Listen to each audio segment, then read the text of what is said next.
es este el mejor. Quisieras dar a Cristo el más precioso don. Mi Cristo, mi Maestro, te doy mi corazón. Amén.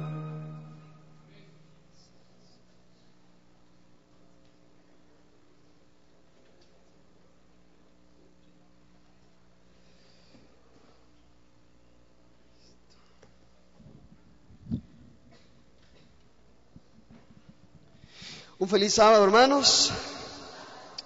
Que Dios los bendiga, los acompañe en gran manera en esta mañana especial. Vamos a colocarnos de pie, mis hermanos, y vamos a pedir la presencia de Dios antes de abrir su palabra,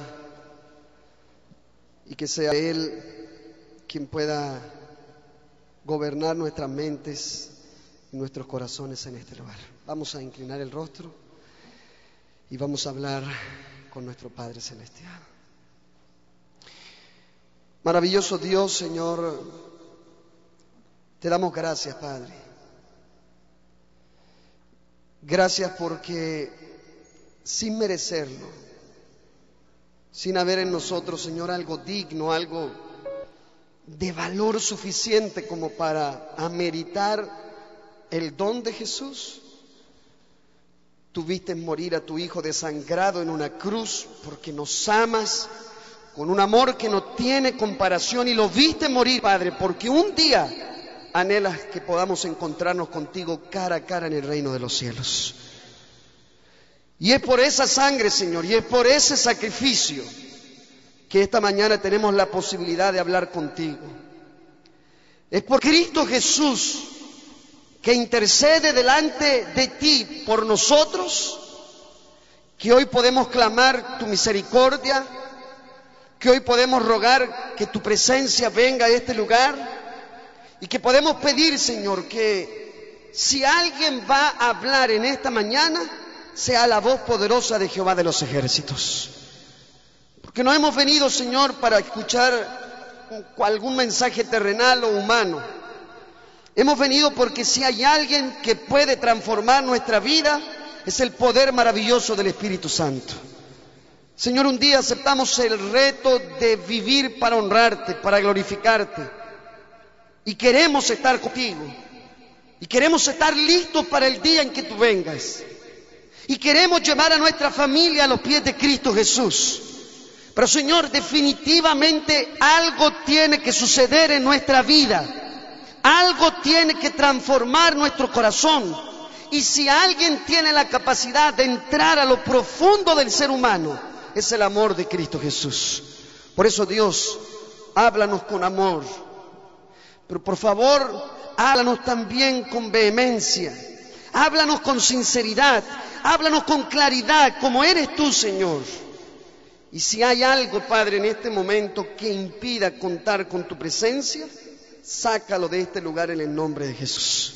Háblanos, Padre eterno. Bendice a todo aquel que a través de una radio, en una cárcel, en un hospital, en un taxi, en un carro, en un vehículo, va a estar escuchando este mensaje. Y que sepa que si tú lo has llevado hasta ahí, es porque a través, Señor, de estas ondas, tú quieres transmitir el poder de tu amor, de tu Espíritu Santo, y llevar vida al corazón que lo necesita. Guárdanos, quédate con nosotros, en el nombre de Jesús. Amén. Dale un abrazo al hermano que esté al lado suyo, por favor. Admire la belleza del hermano que tiene al lado suyo.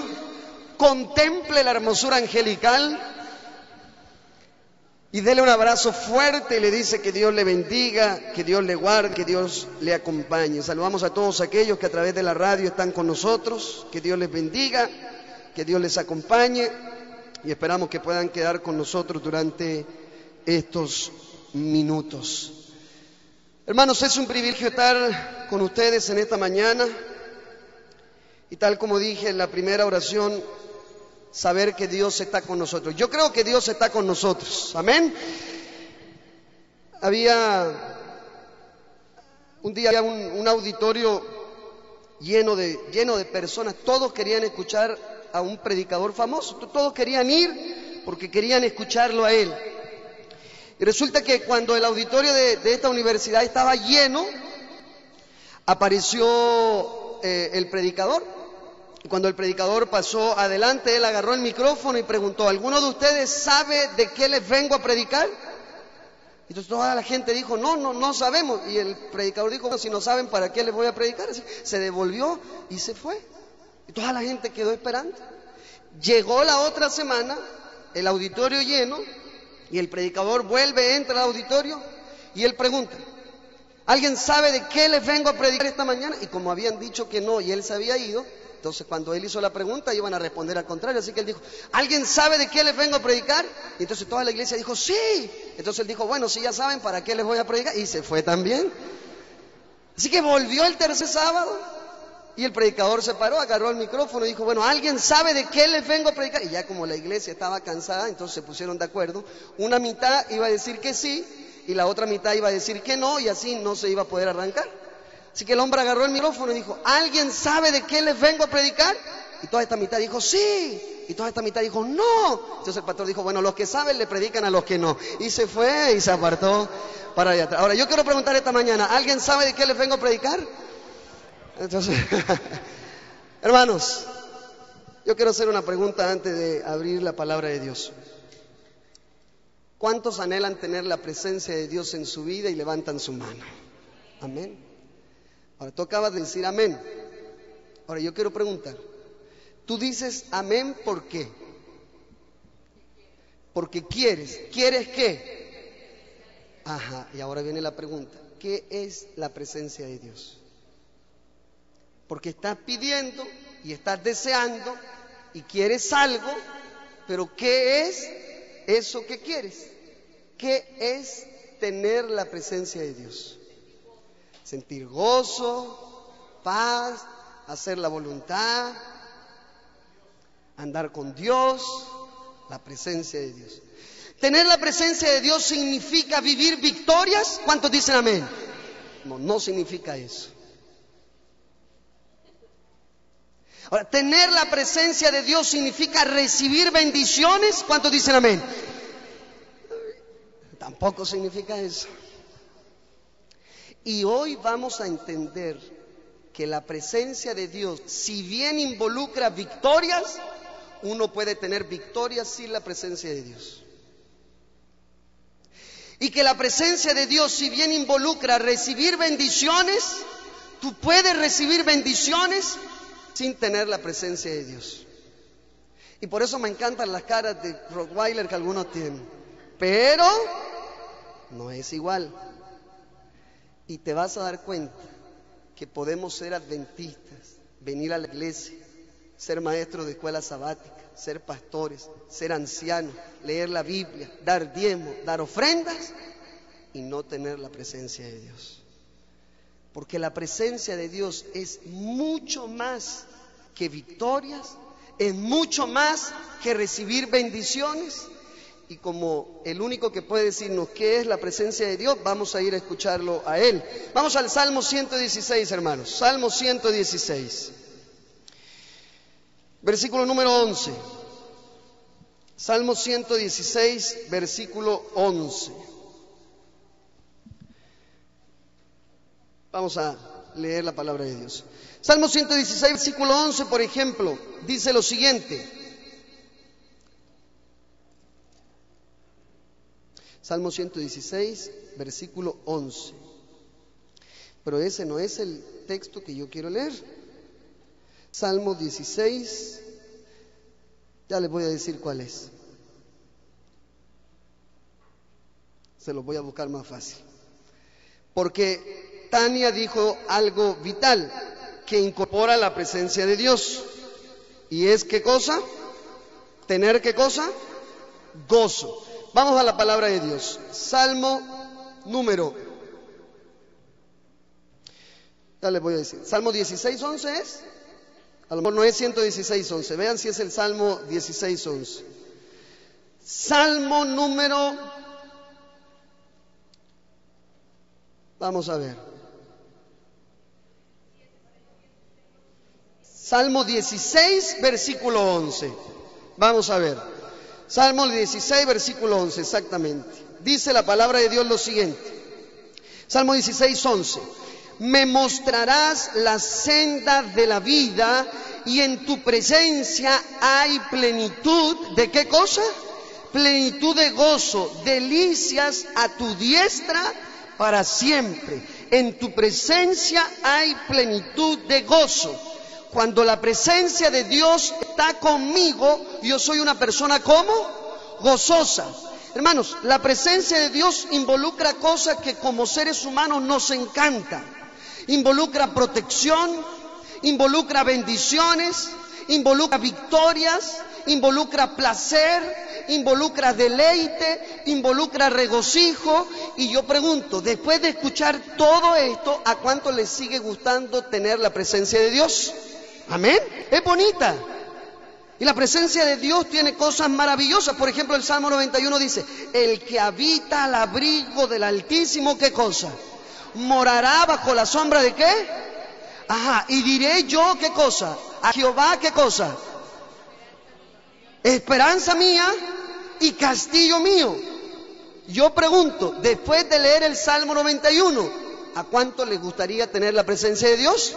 Amén. Porque el que habita al abrigo del Altísimo, cuando venga el sol de los problemas, el sol de la lucha, el sol del fracaso, el sol del dolor, dice que cuando el sol te quiera quemar, no te va a quemar porque tú estás a la sombra ¿de quién? Del Omnipotente. Así que tiene cosas lindas. Pero la presencia de Dios también tiene cosas que al ser humano no le gusta vivir. Fíjate lo que dice el mismo Salmo. Salmo número 114, versículo 7. Salmo 114, versículo 7. Este sí es. Salmo 114, versículo 7 dice, a la presencia, dice, tiembla, oh tierra, a la presencia ¿de quién? De Dios. A lo mejor en tu versión, ¿cómo dice aquí? A la presencia del Señor, ¿qué cosa? Tiembla la tierra. Es decir, delante de la presencia de Dios, incluso no solo los seres humanos tiemblan, tiembla todo ¿qué? Tiembla toda la creación. Y es que cuando la presencia de Dios, hermano, llega a nuestra vida, se produce un temblor en nosotros. No estoy hablando de temblor, estoy hablando de temblor y estoy hablando de temblor. Estoy hablando de que cuando un ser humano se decide a buscar la presencia de Dios y te encuentras con Dios y Dios entra en tu vida y Dios incorpora su presencia en ti y algún día llegas a decir como Pablo, ya no vivo yo, más vive ¿qué? Cuando Cristo realmente vive en nosotros, cuando la presencia de Dios está en nosotros, hermano, en el momento en que te encuentras con Dios, vives un terremoto en tus paradigmas, un terremoto en tu vida matrimonial, un terremoto en tu vida familiar, un terremoto en tu vida espiritual. Cosas que tú creías que estaban buenas, te das cuenta delante de la presencia de Dios que estaban ¿cómo? Malas.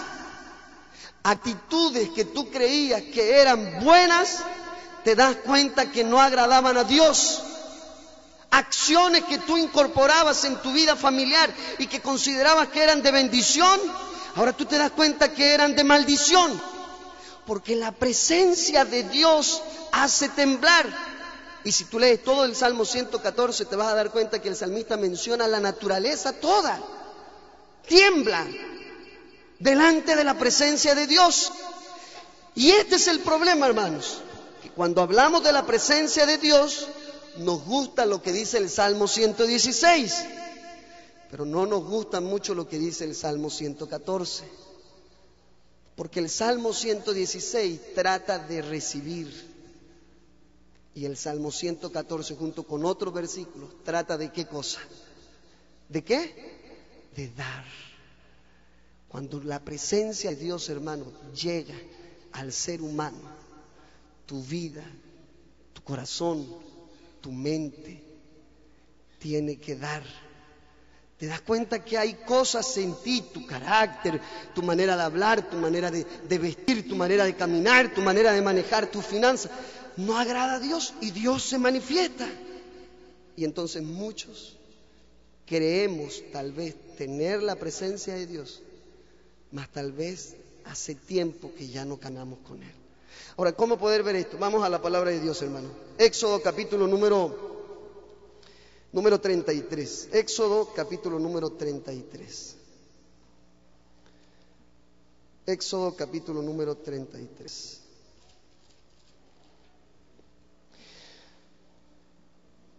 Por favor, si alguien tiene tiempo esta tarde en su casa, léase todo el capítulo 32, todo el capítulo 33 y todo el capítulo 34 para entender un poco más este tema.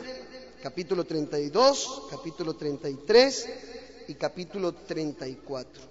Antes de leer estos textos, yo pregunto, ¿uno puede perder la presencia de Dios, sí o no?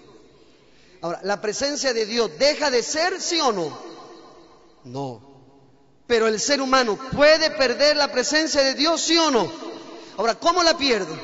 Porque está muy buena, está muy bonita. Y al principio todos levantamos la mano diciendo que queremos la presencia de Dios. Porque incluso más adelante nos vamos a dar cuenta, sin la presencia de Dios es imposible que el ser humano algún día camine por las calles de oro del reino de los cielos, por ejemplo, sin su presencia. Y lo vamos a ver ahora. Ahora la pregunta es, si el ser humano puede perder esta presencia, ¿cómo la pierde? ¿Cómo la pierde? Job capítulo 13, versículo 16. Marque Éxodo 33 para después irnos rápidamente ahí. Job capítulo número 13. Job 13, versículo 16.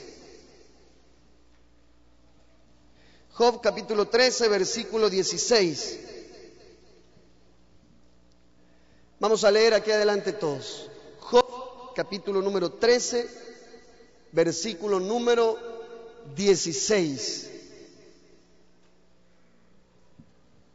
La Biblia dice, en esto radica mi liberación, en que ningún impío comparecería ante él.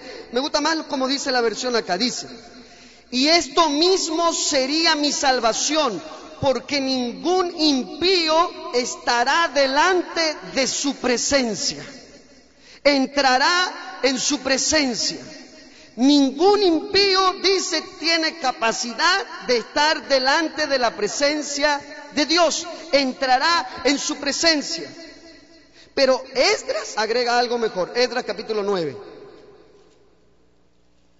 un poquito más atrás de Job. Esdras capítulo número 9, versículo número 15.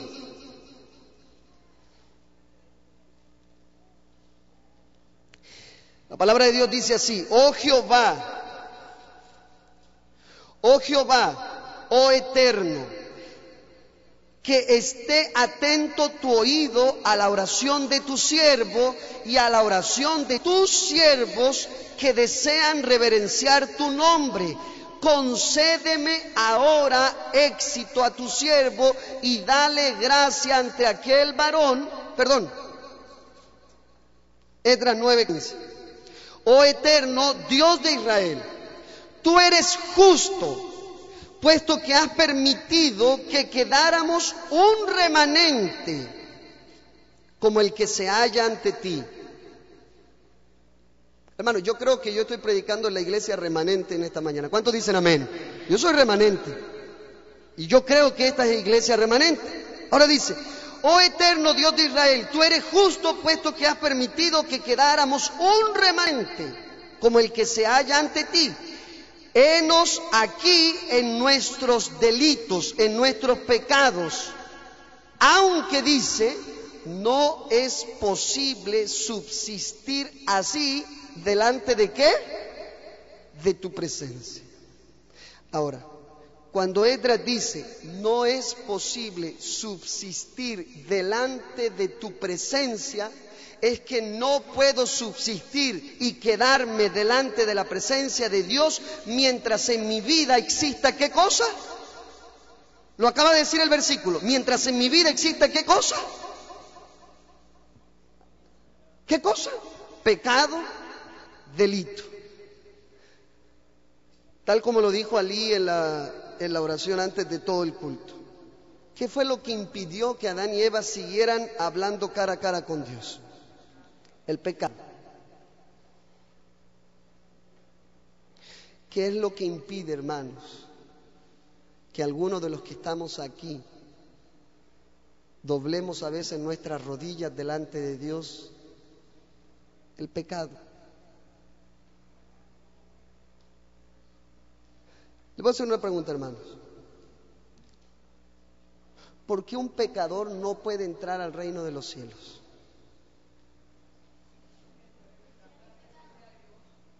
¿Por qué un pecador no puede entrar al reino de los cielos? ¿Ah?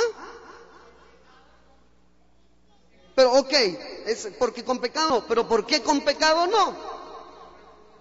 Porque Dios repudia el pecado. ¿Por qué más? Ajá, esa es la razón. Porque delante de la presencia de Dios, hermanos, una persona envuelta en su carácter con pecado, en su mentalidad con pecado, en su vida personal con pecado, una persona que en su vida personal haya tenido pecados escondidos, guardados aquí recónditos, y un día se encontrara ante la magnificencia de Dios, ¿qué pasaría con él? ¿Qué pasaría con él? Moriría. Entonces muchas veces nosotros tratamos de mirar mucho el pecado, y el ideal no es mirar el pecado, hermanos.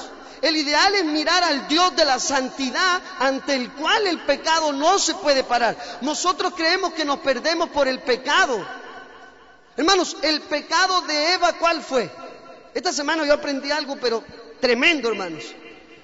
¿Por qué Eva condenó su vida? Por desobediencia, ¿por qué? Ese fue el pecado. Nosotros creemos que el pecado de Eva fue que comió el fruto prohibido. No, hermanos, el pecado de Eva antes que comer el fruto prohibido fue que dejó de creer en la verdad de Dios, de creer en lo que Dios le había prometido. Dios le había dicho, el día que comas de este fruto, ciertamente ¿qué? El pecado de Eva, hermanos, y el espíritu de profecía lo dice claro. El pecado de Eva no fue creer en la serpiente.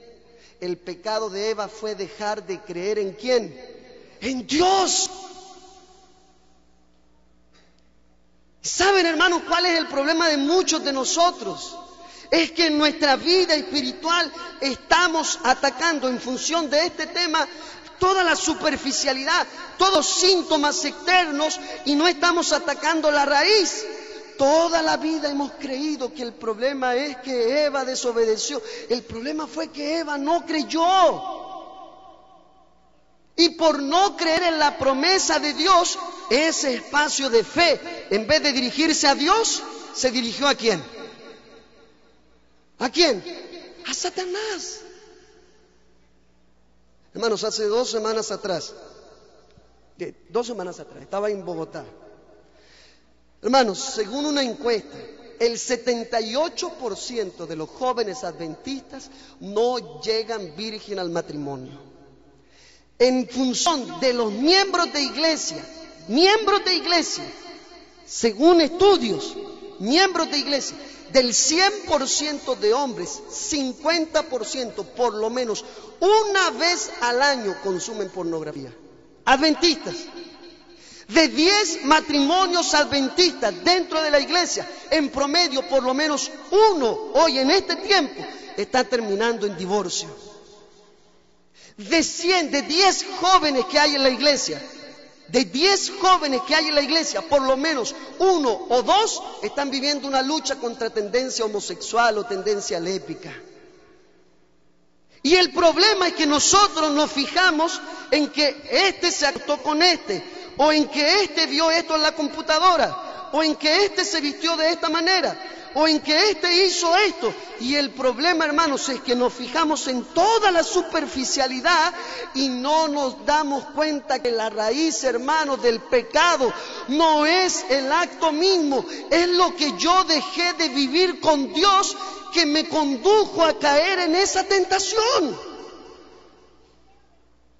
Nos dedicamos a hablar del pecado que se cometió, pero no hablamos de la raíz. Y cuando hacemos eso, hermanos, convertimos nuestra iglesia en un atamel.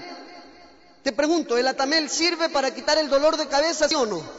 ¿Sirve, sí o no? Ahora, ¿cuál es la deficiencia del atamel? Que no cura la raíz. Él alivia. ¿Sana? Respóndame. ¿Sana? ¿Alivia? Esconde lo que va a permanecer ahí. Y cuando nosotros, hermanos, atacamos el pecado sin primero hablar de Dios y de nuestra comunión con Él, hermanos, puede ser que abandonemos pecado por un tiempo. Y puede ser que la actitud en tu familia cambie por un tiempo. Y puede ser que en tu vida matrimonial tus cosas cambien por un tiempo. Y puede ser que en tu juventud como adventista en algún momento cambie por un tiempo. Pero si la raíz no cambia, tarde o temprano esa raíz vuelve a traer ¿qué cosa? Pecado. No sé si me logro explicar, hermanos, pero el tema trascendental, el tema que hace que usted y yo caigamos, cometamos errores, estemos viviendo lucha frente a pecados que no podemos abandonar, aunque quisiéramos. Yo no estoy diciendo que tú no quieras cambiar o que yo no quiera cambiar. El problema es que aunque queremos, no lo logramos. Sabemos que nuestro carácter tiene que cambiar. De pronto en medio de una pelea lanzamos una grosería, nos amargamos, sufrimos, nos lamentamos. ¿Sabe por qué? Porque nuestra visión, nuestra comprensión, nuestra preocupación está en el fruto de ese carácter y no está en quien cultiva mi carácter. Y yo creo que lo que tengo que cambiar es dejar de ser tan grosero, cuando yo lo que tengo que cambiar es el tiempo barato, el tiempo mediocre y el tiempo rutinario que le estoy dando a Cristo en mi corazón. Pero yo creo que el problema es que le hablo feo a mi esposa. Pero yo creo que el problema es que cuando prendo el televisor veo erotismo. Pero yo creo que, hermano, el problema del pecador, el problema tuyo, el problema mío, es que tal vez no amamos a Dios como decimos amarlo. Porque cuando amamos a Dios, cuando tú realmente y cuando yo realmente amamos a Dios, nace por naturaleza algo que la misma palabra dice: si tú algún día me llegas a amar, si me amáis, mira, si algún día, si en algún momento tú me llegas a amar, tú por naturaleza vas a guardar mi ley. Hermanos, el problema es amar a Dios. El problema es tener realmente el deseo de vivir en su presencia. Yo puedo vivir una vida sin pecado, hermanos, sin amar a Dios. ¿Se puede, sí o no? ¿Se puede, sí o no? ¿Puedo yo vivir una vida sin pecado, sin amar a Dios, sí o no? Claro que puedo. Pregúntale al joven rico. ¿Pecaba el joven rico? ¿Guardaba la ley el joven rico? ¿Iba a la iglesia el joven rico? ¿Daba sus diezmos el joven rico? ¿Amaba a Dios por sobre todas las cosas? Y ese era el problema. Yo estoy en un hotel en México, vamos a imaginarnos esto. Yo estoy en un hotel en México, mi esposa no está conmigo. Ahora yo bajo al restaurante del hotel. Yo que digo querer la presencia de Dios. Ahora yo bajo al restaurante del hotel y cuando yo me siento en ese hotel, viene la mesera. Y la mesera es una muchacha que delante de los ojos de cualquier hombre es atractiva, bonita, hermosa, coqueta. Y yo me doy cuenta, sentado ahí en la mesa del restaurante, que esta muchacha me mira, coquetea, se acerca, susurra, habla, me entrega la carta, mucho cariño. Yo empiezo a apreciar algo. Ahora, mientras yo sigo comiendo, ¿cómo está la comida? ¿Cómo se siente? ¿Está bien? Qué bonita la corbata, ay, qué rico perfume. Yo empiezo a ver que hay algo raro. Ahora, yo pido la cuenta. Y cuando pido la cuenta, esta muchacha viene con la cuenta y cuando me entrega la cuenta, me roza la mano por debajo. Cuando yo agarro el papel, veo la cuenta, pero debajo del papel de la cuenta viene otro papel. Te espero en la habitación 416. Yo quiero ser tuya. Nadie se va a enterar. 416, 9 de la noche. Nadie se va a enterar. Ahora, yo tengo dos posibilidades, fíjate. Yo agarro el papel de la cuenta y cuando agarro el papel de la cuenta, te espero, quiero ser tuya. Yo, pero yo estoy casado. Y si María se llega a enterar que yo me acuesto con ella, me va a quitar todo, el Ferrari, la casa, departamento en Chichiriviche. Estoy imaginando. Me lo va a quitar todo. Pero yo miro a la muchacha, ella va con su... No puedo, yo soy casado. No, yo no puedo. No puedo. Y no me acuesto con la muchacha. Y no voy a las 9 de la noche. No lo hago. Ahora tengo otra posibilidad. Cuando me entregan la cuenta y yo leo ese papel y el papel dice, quiero estar contigo, quiero acostarme contigo, nadie se va a enterar. Ahora ya agarro el papel y yo digo, diablo sucio, asqueroso. ¿Cómo tú crees que yo voy a hacer tal tontería? Tengo una mujer maravillosa, tengo una hija preciosa.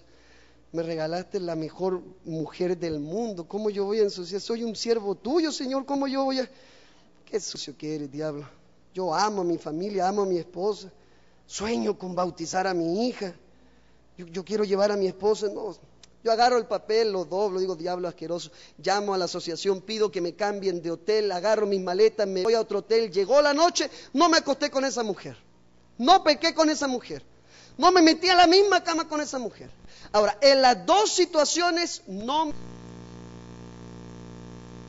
¿Cuál de las dos situaciones manifiesta la presencia de Dios? ¿La primera o la segunda? Ahora, ¿por qué la segunda? En la primera yo no me acosté con ella. En la primera yo no estuve en el lecho con otra mujer que no fuera mi esposa. ¿Saben cuál es la diferencia? Que la primera está regida por el castigo que yo recibiría si pecara. Y la segunda está regida por el amor que yo tengo por mi esposa. El problema de hoy es que muchos adventistas del séptimo día tal vez estamos viviendo una comunión con Dios regida para no vivir el castigo que va a vivir aquel que peca. Y nuestra comunión con Dios no puede estar regida por el castigo que voy a recibir. Mi relación con Dios tiene que estar regido por su amor, por su bondad, porque Dios ha sido bueno conmigo, porque Dios me regaló hijos, porque Dios me dio una familia amante. Y yo puedo guardar la ley. Y yo puedo dar diezmos. Y yo puedo dar ofrendas. Y yo puedo predicar. Y yo puedo recoger diezmos. La pregunta es, ¿lo hago porque amo a Dios o lo hago porque no quiero perderme? ¿Lo hago porque quiero verlo cara a cara a Él? ¿O lo hago porque no quiero quemarme en un lago de fuego? Y al fin y al cabo, hermanos, la raíz es que el amor a la presencia de Dios, eso tenía Moisés. Éxodo 33, miren. Éxodo capítulo 33, versículo número 1. La Biblia dice, Jehová dijo a Moisés, ve, sube de aquí, tú y el pueblo que sacaste de Egipto, a la tierra que juré a Abraham, Isaac y Jacob. Al decirles a tus descendientes la daré. Mira lo que dice el versículo 2. Versículo 2 dice, yo enviaré delante de ti, ¿a quién? Yo enviaré delante de ti un ángel, y desalojaré a cananeos, amorreos, hititas, fereceos, heveos, jebuseos. Hermano, la pregunta es, ¿Dios le estaba ofreciendo victoria a Moisés, sí o no? ¿Sí o no? Donde él fuera, el pueblo que se cruzara iba a ser desalojado por la mano de Dios. Así que Dios le dice a Moisés, mira, yo te voy a dar victoria y mi ángel va a ir contigo. Y donde tú vayas, vas a ser victorioso. Pero mire lo que dice el versículo 3. La palabra de Dios dice lo siguiente. Versículo 3. Ve a la tierra donde abundan, ¿qué cosa? La leche y ¿qué cosa? Y la miel. ¿Cuántos quieren ir a la tierra que fluye leche y miel? Yo quiero ir a la tierra que fluye leche y miel. Dice, ve a la tierra donde abundan la leche y la miel. Esta versión a mí no me gusta mucho, hermanos. Mira lo que dice la Biblia. Ve a la tierra que emana leche y miel, mas mi presencia no irá contigo. A lo mejor en tu Biblia dice, mas yo no subiré contigo, mas no estaré contigo, no estaré en medio de vosotros.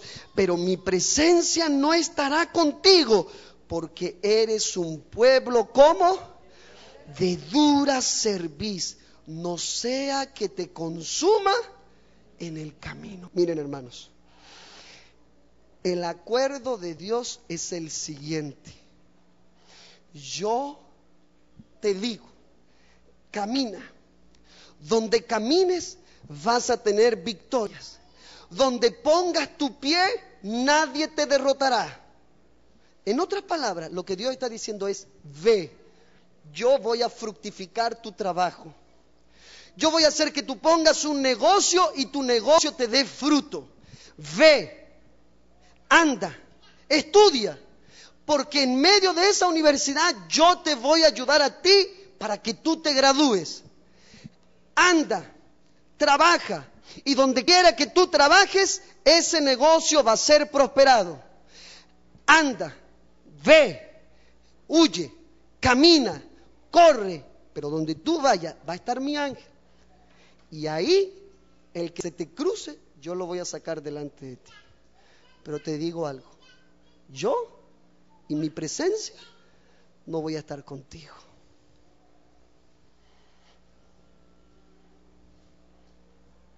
Por lo tanto, que a ti te vaya bien en tu negocio no es señal de que tú vivas la experiencia de que la presencia de Dios está contigo. Por lo tanto, que tú y tu empresa estén prosperando, tampoco es señal. Por lo tanto, mira, fíjate lo que voy a decir. Que en tu vida matrimonial o familiar hoy no estés viviendo crisis, tampoco significa que la presencia de Dios esté contigo. Porque Dios le dice, donde tú vayas, vas a tener victoria, pero mi presencia no va a estar contigo. Voy a hacer una pregunta, hermanos. ¿Cuántos anhelan en su vida ser vencedores? Levanten su mano. Dios le está prometiendo a Moisés ser vencedor. ¿Cuántos en su vida anhelan que frente a los retos tú puedas salir triunfador? ¿Cuántos anhelan? Todos. Ahora te pregunto, si Dios te ofreciera esto que le acaba de ofrecer a Moisés, ¿hay alguien aquí que lo aceptaría? Ahora todos nos cubrimos de auroras salen por acá arriba. ¿Nadie? Yo te aseguro, hermano, que muchos ya aceptamos ese acuerdo y vivimos en la iglesia y trabajamos en la iglesia y adoramos en la iglesia. A lo mejor hacemos cultos en nuestras casas, pero la presencia de Dios no está. ¿Y cómo yo sé si está o no está? Muy simple, hermanos. Porque la presencia de Dios, si está unida a algo, no es ni a victorias, porque la Biblia no solo habla de victorias. La Biblia dice que si Jehová es tu pastor, tarde o temprano tú vas a pasar por el valle de ¿qué? Así que no es solo victorias. Si con algo está ligada la presencia de Dios, ¿es con qué, hermanos? ¿Es con qué? No. ¿Es con qué? Tampoco. ¿Es con qué? Tampoco. ¿Es con qué? ¿Saben con qué? Es con santidad. Donde hay un ser que tiene la presencia de Dios, en ese lugar hay santidad, hay poder de Dios. La presencia de Dios, hermano, es lo que hacía que Pedro, cuando caminaba por la calle, hacía que su sombra sanara a quienes, a los enfermos. La presencia de Dios es lo que hacía que Esteban, mientras lo apedreaban, alrededor suyo se manifestara la presencia de ¿quién? De Dios. La presencia de Dios es la que hace que Daniel, en medio del foso de los leones no quisieran ¿qué? Comérselo. Eso es presencia. Es que donde quiera tú estés, se manifieste la santidad, el poder, la autoridad de Dios en tu vida. Tú puedes ser adventista y no estar viviendo esa comunión con Dios. La presencia de Dios hace que hoy, hermanos, hayan hermanos dentro de nuestras iglesias que cuando van a visitar un enfermo, antes de orar, el enfermo ya está sano. ¿Y saben por qué nadie dice amén? Porque a lo mejor no lo hemos visto. Pero hoy, hermanos, hay hermanos cuyo único ministerio en la iglesia es orar y ayunar para que donde quiera él vaya, los enfermos sean sanados en el nombre de Cristo Jesús. Y a lo mejor yo predico y yo canto y hago un montón y no hago ni siquiera un granito de lo que ellos están haciendo. Eso es presencia. Que donde quiera tú pones un pie, primero Dios y segundo los hombres aprecian que en ti hay santidad. Porque cuando la Biblia habla de Dios santo, ¿dice solo Dios santo? ¿O dice Dios santo, santo y qué? Y santo. La presencia de Dios. ¿Por qué el ser humano pecador no puede caminar por las calles de oro? Porque tal como dice Mar, si se encuentra ese pecador delante de Dios, su pecado le hace ser incapaz de soportar su magnificencia. Ahora, ¿por qué tú, si eres un ser humano, tú sí lo vas a poder ver cara a cara? ¿Por qué? ¿Porque tú no tienes pecado? No, hermano, porque dice la Biblia que lo corruptible será transformado ¿en qué? En incorruptible. Y entonces miraremos la gloria de Dios. Pero eso lo recibo porque viví una vida ¿de qué? De santidad. Hermanos, versículo 4, rápidamente. Versículo 4 dice la palabra de Dios: al oír esta mala noticia, el pueblo se vistió de luto. Ahora, hermanos, ¿qué era lo que Dios quería que los israelitas hicieron? Porque el problema es los israelitas dicen: Señor, tu presencia no va a ir conmigo. ¿Qué hice mal? Y a lo mejor hay alguien en esta mañana que está aquí en la iglesia y está diciéndole al Señor: oh Señor, ¿qué estoy haciendo mal? Yo soy hijo tuyo. Yo creo en ti, yo te entregué mi corazón, pero hoy pareciera que arriba de mi familia hay una nube negra. Y aunque yo quiero salir de esto, no puedo. Señor, ¿qué hice mal? Señor, ¿qué hice mal? Mi esposo es adventista, yo soy adventista. Él te entregó su corazón, yo te entregué mi corazón, pero no lo soporto. No lo aguanto. Mi casa, Señor, es un lugar terrible. Ahora, ¿qué hice mal? Y resulta que el pueblo de Israel le dijo a Dios: Señor, ¿qué hicimos mal? ¿Qué hace que tú no vayas con nosotros? Y Dios le dice: ustedes son un pueblo, ¿cómo?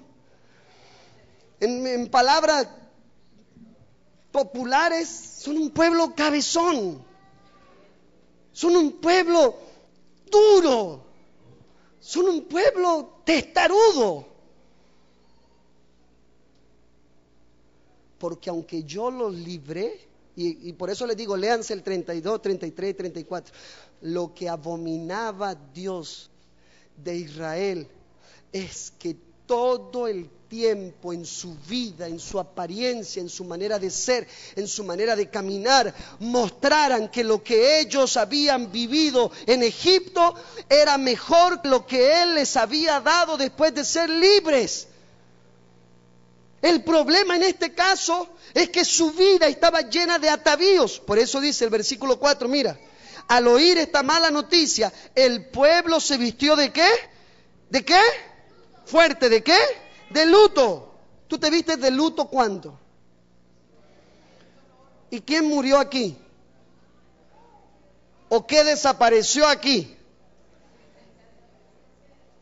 Y si la presencia de Dios desaparece de tu vida, en sí, ¿qué desaparece? Conéctense. ¿Qué es lo que desapareció de aquí? Y si la presencia de Dios desaparece de tu vida, bíblicamente, ¿qué desaparece? Yo soy el camino, yo soy la verdad, yo soy ¿qué? Si Dios no vive en ti, si Dios no está en tu casa, si Dios no está en tu matrimonio, si Dios no está en tus hijos, tristemente lo que se fue delante de ti es ¿qué cosa? Es la vida. Y tú puedes seguir trabajando, y tú puedes seguir viviendo, y tú puedes tener más hijos, y tú puedes seguir viniendo a la iglesia, pero estás muerto. El pueblo de Israel sintió tal grado de dolor porque su vida sin Dios, sin su presencia, no tiene sentido. La gran pregunta que yo me hago, hermano mío, es: ¿tu vida sin la presencia de Dios pierde sentido? No, porque decir amén aquí es muy fácil, hermanos. Pero si pasamos un día entero sin orar con Dios, sin leer su palabra, y no me desespero, por favor, no digamos amén. Si yo puedo pasar un fin de semana entero en el cual el único contacto que tengo con Dios son 2 horas sentado en una banca, no digas amén. Es la presencia, hermanos. Y yo lo dije aquí hace años atrás: si creemos, hermano, que vamos a ser salvos por venir a la iglesia del Este el sábado de 9 a 12 del mediodía, hermano, prepara tu mochila porque vas a salir del pueblo de Dios. Voy a salir del pueblo de Dios. Si yo creo que voy a ser salvo por venir a la iglesia y comunicarme con Dios 3 horas sentado en una banca donde solo escucho lo que me dicen, hermano, mi vida espiritual tarde o temprano se va a secar a tal grado que cuando el trigo y la cizaña sean separados, tristemente no voy a ser trigo, tristemente voy a ser ¿qué? Cizaña. Y con mucho amor, hermano, te digo, si la única comunión que tienes con Dios es aquí, por favor, agárrate de Dios. Porque mientras tú le estás dando 3 horas a Dios aquí sentado sin decir nada, durante la semana el enemigo te da cientos de horas inundando tu mente de todo aquello que te aleja de su presencia. Por eso los israelitas visten de luto, se amargan, sufren. Y entonces dice la Biblia: ninguno se puso sus ¿qué? ¿Sus qué? Sus atavíos. Entonces Jehová le dijo a Moisés: di a los israelitas: vosotros sois un pueblo de dura cerviz. Si yo fuera con vosotros, en un momento podría ¿qué cosa? Consumiros. Y entonces viene la petición de Dios: bueno, ¿qué quiere Dios que yo haga? Yo quiero cambiar esta situación. ¿Qué quiere Dios que yo haga? Entonces el Señor dice: quitad vuestros atavíos para que yo sepa lo que os he de ¿qué? De hacer. Y cuando tú leas el capítulo te vas a dar cuenta que los israelitas se sacaron sus atavíos. Y por eso el versículo 12 dice lo siguiente. Ayúdame con la música para ir terminando. Dice: dijo Moisés a Jehová: mira, tú me dices que saque a este pueblo y no me has declarado a quién enviarás conmigo. Te pregunto, ¿Dios le había declarado a quién iba a enviar con él, sí o no? ¿Le había declarado quién iba a ir con él, sí o no? ¿Quién iba a ir con él? El ángel. El problema es que, hermano, Moisés tenía una relación con Dios muy distinta a la que tú y yo tenemos. La Biblia dice que Moisés hablaba con él como aquel compañero que habla con el otro. Así que te pregunto, ¿Moisés sabía quién iba a ir con él, sí o no? Sí sabía. ¿Le gustaba a Moisés quién iba a ir con él? Entonces Moisés le dice, mire compañero, ¿quién va a ir conmigo? Y dice, sin embargo dices, te he conocido por tu nombre, has hallado gracia en mis ojos. Ahora pues, dice Moisés, si he hallado gracia en tus ojos, te ruego que me muestres tu camino, para que te conozca y halle gracia en tus ojos. Recuerda que esta gente es tu pueblo. Y entonces el versículo 14, que es el último versículo que vamos a leer, dice, Jehová respondió, ¿mi presencia qué? ¿Mi presencia qué? La pregunta es, hermano, ¿Dios cambió su decisión, sí o no? La pregunta es, ¿Dios puede cambiar decisiones que Él tomó, sí o no? ¿Sí o no? ¿Cuántos dicen sí? Levanten su mano. ¿Cuántos dicen no? Levanten su mano. Y el resto, Señor, dale brazos y manos, por favor. ¿Sí o no? ¡Claro! Claro que sí. Te voy a preguntar, ¿el deseo de Dios para el pueblo de Israel era que quién entrara con ellos a la tierra prometida? ¿Quién tenía que entrar a la tierra prometida dirigiendo a su pueblo? ¿Quién? Moisés. Te pregunto, ¿Moisés entró, sí o no? Ahora, ¿no entró porque Dios no quería? ¿No entró porque quién? Porque Él no quiso. La pregunta que te hago es, ¿Dios quiere que tú tengas vida eterna? O por lo menos hay 7 aquí que quieren ser. Voy a volver a preguntar, hermanos. ¿Dios quiere que tú tengas vida eterna? ¿Vas a tener vida eterna? Decir amén no es fácil. Pero que tú tengas vida eterna, hermano, no solo depende del gran y omnipotente poder de Dios. Depende que tú quieras aceptar esa vida eterna. El problema de Israel eran sus atavíos. Y te voy a hacer una pregunta y con esto termino. Ustedes saben que yo digo 5 veces, con esto termino. ¿Los atavíos se ven para adentro o los atavíos se ven para afuera? ¿Los atavíos se ven para adentro o los atavíos se ven para afuera? Para afuera. Porque los atavíos simplemente son una demostración externa. Y cuando hablamos del sentido espiritual, los atavíos son una demostración externa de mi condición con Dios. Ellos con sus atavíos, con su pulsera, con su collar, con oveja, con plumas de ganso, yo no sé qué traían. Pero todos esos atavíos, ellos no los habían traído de su tierra. Ellos los adoptaron en la tierra ¿de quién? De Egipto.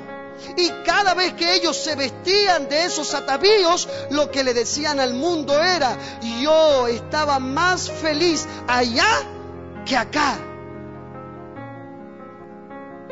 El problema de los atavíos era que aunque ellos de palabra decían que eran el pueblo de Dios, y ciertamente lo eran, el problema era que su condición espiritual era otra. El problema de nosotros, hermanos, es que en este año 2013, en nuestra vida, en nuestra comunión como pueblo de Israel, yo creo que hoy le estoy predicando al Israel profético de la palabra de Dios. Yo quiero ser Israel. El problema es que como este Israel tenía atavíos, tú y yo también tenemos atavíos que hoy están apartando la presencia de Dios de nuestra vida. Y la gran pregunta que te hago, y lo último que digo esta mañana, es lo siguiente: ¿cuál es el atavío que impide que la presencia de Dios esté contigo? ¿Cuál es el atavío que impide que la presencia de Dios esté conmigo y yo pueda hablarle al mundo que Cristo me transformó y yo pueda mostrarle al mundo que fui libertado por Dios. ¿Qué atavío? ¿Es tu trabajo? ¿Es tu vida material? ¿Es tu vida familiar? ¿Tu matrimonio qué predica?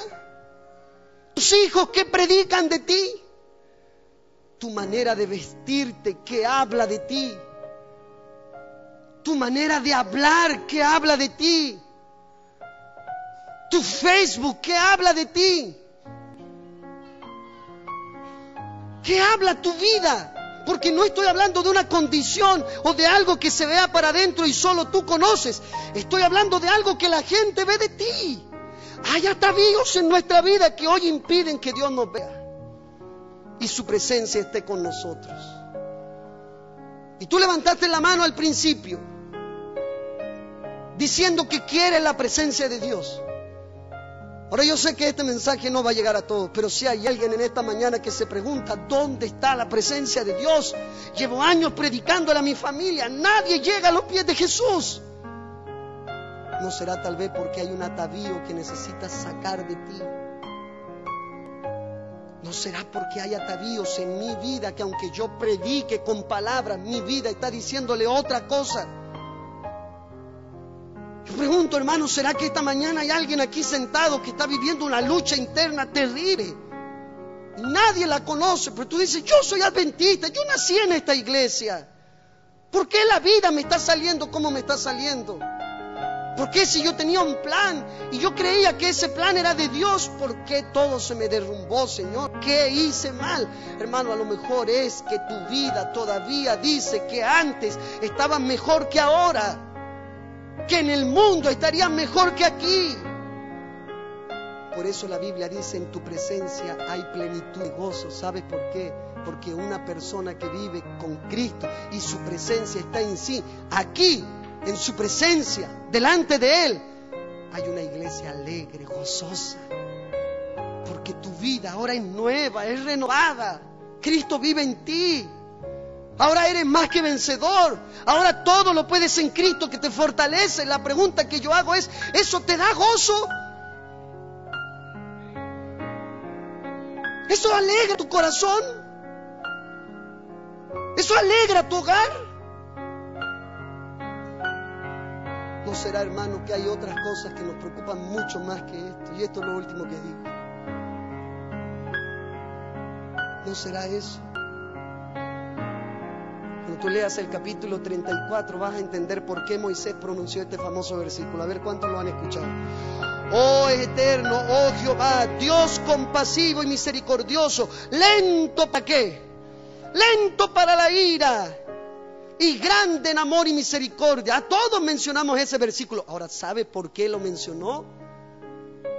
Porque ellos, cuando quitaron sus atavíos, la presencia de Dios dice que Él hizo un pacto. ¿Y saben lo que le dijo Dios al pueblo de Israel? A ese pueblo pecador, pero que se decidió a buscarlo, le dijo, haré cosas en ustedes que ustedes nunca han visto. Por favor, lee todo el capítulo, hermano. Pero Dios le dijo, hoy hago un pacto contigo. Haré cosas en tu vida que nadie ha visto. Y yo digo, hermano, cómo yo quisiera que Dios un día se apareciera en esta iglesia del Este y nos dijera, ¿saben qué? Haré aquí en esta iglesia cosas que nunca ojo alguno de alguna carigüeño o carigüense ha visto. Haré en ustedes cosas que nadie ha visto porque hago un pacto contigo. Pero para que ese pacto sea, hermano, hoy tengo que tomar la decisión y sacar mis atavíos. Son mis finanzas, es mi dinero, en mi trabajo. Vivo amargado porque no gano el sueldo que quiero. No te preocupes del sueldo que no estás ganando. Preocúpate de la bendición que no estás recibiendo. Nosotros trabajamos y decimos, no, yo trabajo por el futuro de mis hijos. Yo te digo algo, si el futuro de tus hijos es un poco de dinero que tú le dejes en Banesco y una casa que tú le dejes aquí en Llano Alto, hermano, un día va a venir un terremoto, bota la casa de tu hijo y viene una quiebra para ese banco y el futuro de tu hijo, ¿dónde quedó? Oh, pero yo trabajo por el futuro de mis hijos. Si el futuro de tu hijo es una finca que tú le vas a dejar el día que se la expropie, ¿dónde quedó tu hijo? Ahora, si tu futuro, si tu base, si la solidez de tu casa está en Cristo Jesús, aunque haya un terremoto, aunque haya una quiebra, aunque haya una lucha, tu vida va a permanecer firme porque está sobre la roca firme que es Cristo Jesús. Por tanto, deja de decir esa tontería que tú trabajas por el futuro de tus hijos. ¿Quieres trabajar por el futuro de tus hijos? Entrégale tu corazón a Jehová de los ejércitos. Ríndete delante de Él, humíllate, rinde tu carácter, rinde tus palabras, rinde tu dinero, rinde tu tiempo. Y entonces el día que tú bajes al descanso, vas a tener la confianza que la próxima vez que veas a tus hijos, los vas a ver con una corona de vida eterna sobre sus cabezas en el reino de los cielos. ¿Cuál es tu atavío? ¿Es tu apasionamiento político?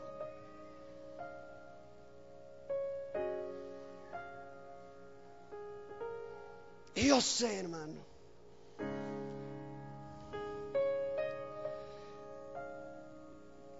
que esto a nadie le va a gustar. Pero yo me cansé, hermano, de escuchar las excusas baratas que tenemos para hablar de política. ¿Eres adventista, hermano? ¿Eres pueblo remanente de Dios? No te metas en política. Ahora, si te quieres meter, pues no digas que eres pueblo remanente, hermano. Pero quieres meterte en eso, quieres agarrar ese atavío, pues vuélvete a Egipto. Pero mi confianza, hermano, este país se acabó. ¿Quién es la confianza de tu país? ¿Quién sanará tu tierra si su pueblo se humillare? ¿Es un candidato? Yo voy a tirar cohetes para arriba porque un hombre se subió a un puesto. El día que yo voy a levantar mis brazos al cielo va a ser cuando yo pueda decir: este es mi Dios, le hemos esperado y Él nos salvará. ¿No será que ese es tu atavío? El Señor quiere que su pueblo entierre las cuestiones políticas. Acerca de estos temas, el silencio es elocuencia. Dios pide a sus seguidores que se unan en los puros principios del Evangelio que están claramente revelados en la palabra de Dios. No podemos votar sin peligro por los partidos políticos porque no sabemos para quiénes votamos. Él es mi esperanza, Él es la solución de mis problemas, Él es el camino que yo debo seguir, Él es el corazón de mi pueblo. El corazón de tu vida tiene que ser Cristo Jesús. Y créanme que al primero que le estoy predicando es a mí, porque yo estudié ciencia política. Dime que no me meta en política. ¿Puedo? No puedo. Y ahí llegó. Ahora tú da la excusa que tú quieras, pero a lo mejor ese es el atavío. Hoy todo el mundo se dio cuenta que tú eras opositor. Hoy todo el mundo se dio cuenta que tú eres oficialista. La pregunta es: ¿todo el mundo se dio cuenta que tú eres cristiano? ¿Eres capaz de pegar un afiche de Capriles, un afiche de Maduro ahí en tu ventana? Ahora yo te pregunto, ¿eres capaz de pegar una fe de Jesús ahí en esa ventana? ¿Eres capaz de rayar tu vehículo? Vota el 14 de abril. Ahora cuando la radio va a hacer una maratón, no me rayen el carro, no me lo ensucian.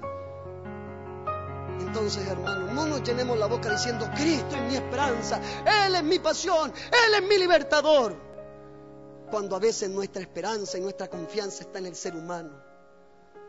No saques excusas, no busques donde no lo hay. Es como aquel cristiano que quiere demostrar que el sábado no es el día de reposo. Empieza a agarrar un pedacito por aquí, agarrar una cosita por acá. Un texto fuera de su contexto es un ¿qué?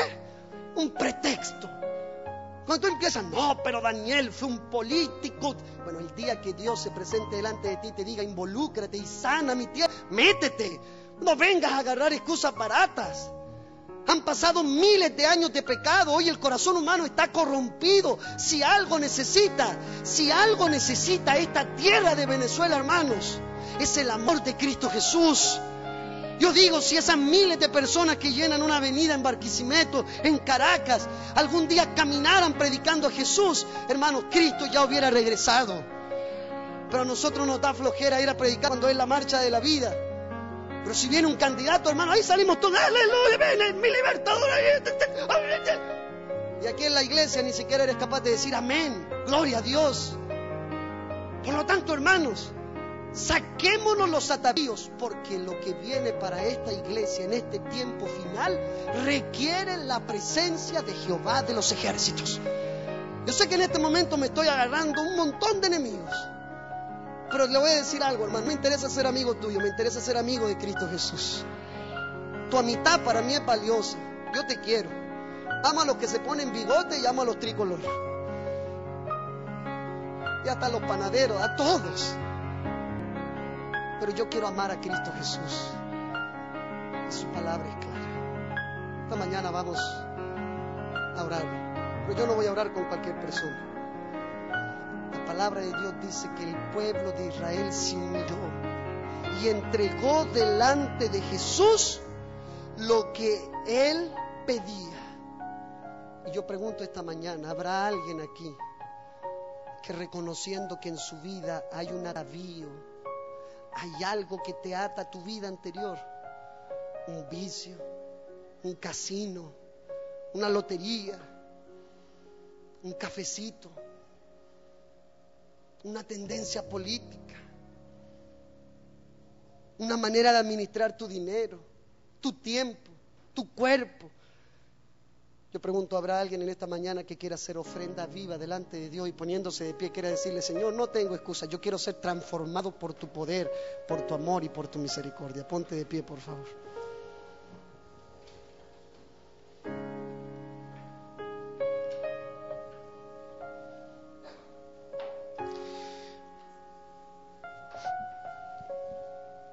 ¿Hubo alguna vez sufrimiento y pesar como el que soportó el Salvador moribundo? Lo que hizo tan amarga su copa, la de Jesús en la cruz del Calvario, fue la comprensión del desagrado de su Padre. No fue el sufrimiento corporal lo que acabó tan rápidamente con la vida de Jesús en la cruz. Fue el peso abrumador de los pecados del mundo y la sensación de ira de su Padre. La gloria de Dios y su presencia le habían abandonado.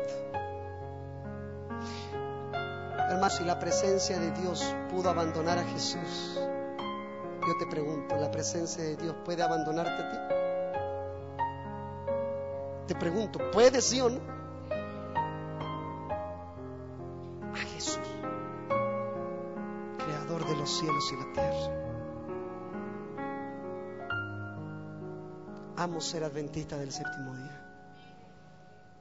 Yo no soy solo protestante, no soy solo evangélico, porque creo en el evangelio. Yo soy adventista del séptimo día. Espero el pronto regreso de Jesús y quiero que mi vida, quiero que mi hogar, quiero que mis hijos hablen de que Cristo viene pronto. Algo tiene que cambiar. Y si algo bueno va a pasar, que sea porque Cristo Jesús lo va a hacer. Si algo va a transformarse, que sea porque Cristo entra en tu corazón. Si ahora al irte te vas a ir pensando en política, te digo de una vez, ese es tu atavío, sácalo. Porque si 3 minutos hablé de eso y en eso te vas a ir pensando y no en el amor de Cristo que te transforma y que te modifica, humíllalo. Cristo viene pronto y yo quiero verte en la mesa de los santos sobre el reino de los cielos. Vamos a orar.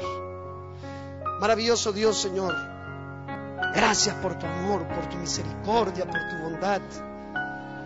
Padre, gracias, Señor, porque nos diste la posibilidad hermosa de ser tu pueblo remanente, de ser un pueblo, Señor, que tiene un mensaje especial para predicar, de ser un pueblo, Dios santo, que te adora en tu santo día.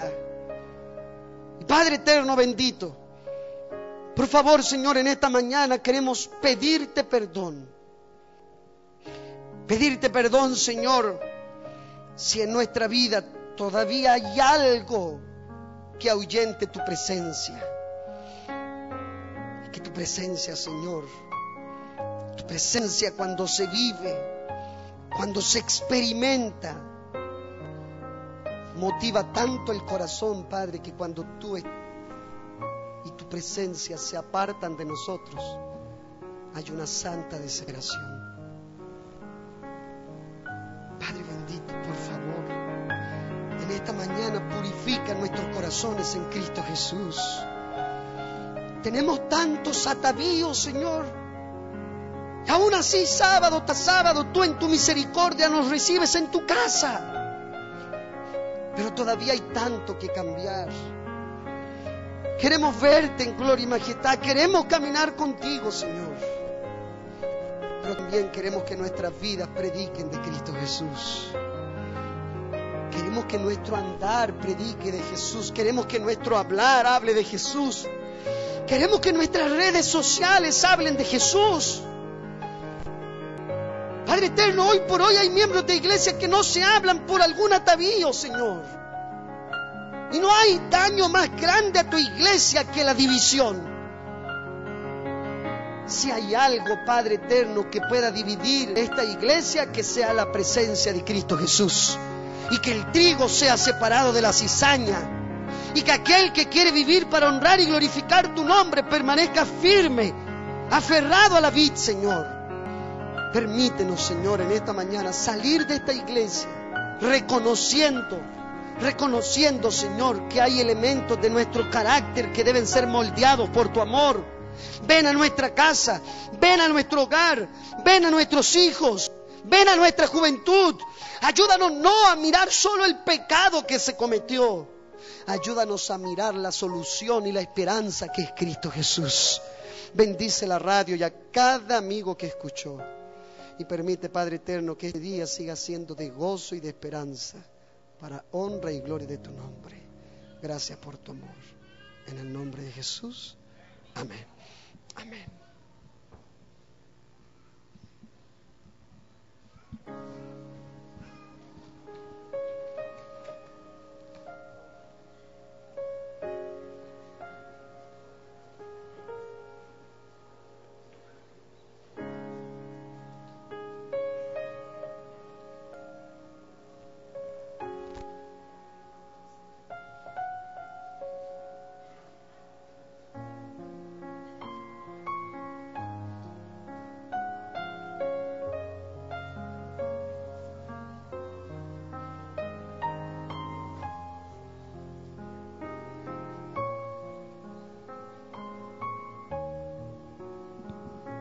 Ahora, hermanos, vamos a escuchar un especial.